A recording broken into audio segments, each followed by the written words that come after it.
इसकी ज़रा सी गलत फहमी ने इसकी गरीब सहेली का दिल तोड़ दिया था और अब शायद इस टूटे दिल को जोड़ने के लिए मुआफ़ी के अलावा कोई और रास्ता बाकी न था। क्या?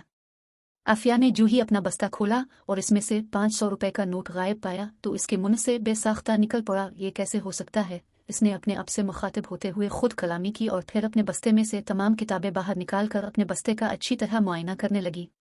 आफिया के स्कूल वाले ठीक 2 हफ्ते बाद तमाम तलबा को तालीमी दौरे के लिए एक तारीखी मकाम पर ले जा रहे थे, इसीलिए आफिया ने अपने अबू से 500 रुपए लिए थे। आज पैसे जमा कराने की आखिरी तारीख थी। इसने अपने बस्ते से तमाम चीज़ें निकाल कर बाहर फेंक दी थी, मगर पैसों का तो कहीं नामो निशान ही नहीं था। अचानक इसकी नज़र ज़ैनब पर पड़ी। इसके हाथ में 500 रुपए का नोट देखकर वो चौंक अलिफाते। ज़ैनब एक गरीब लड़की थी, इसलिए वो फीस जमा न कराने की वजह से स्कूल के किसी प्रोग्राम में न जा पाती थी।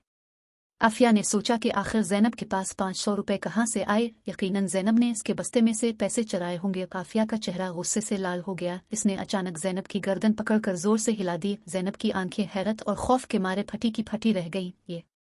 ये क्या कर रही हो? उसने घबराते हुए बोला। मैं तो वही कर रही हूँ जो मुझे करना चाहिए। मेरे बस्ते से पैसे चोरी करते हुए तुम्हें ज़रा शर्म नहीं आए? तुम्हारा दिमाग तो ठीक है, ये तुम क्या कह रही हो? मैं भला क्यों तुम्हारी पैसे चोरी करने लगी? क्या तुमको मैं इतनी गई गुजरी लगती हूँ? ज़ैनब आफिया का हाथ अपनी गर्दन से छुड़ाते हुए बुलंद और सख्त लहजे में बोली। ठीक है, मैं जा रही हूँ मिस हिरा के पास।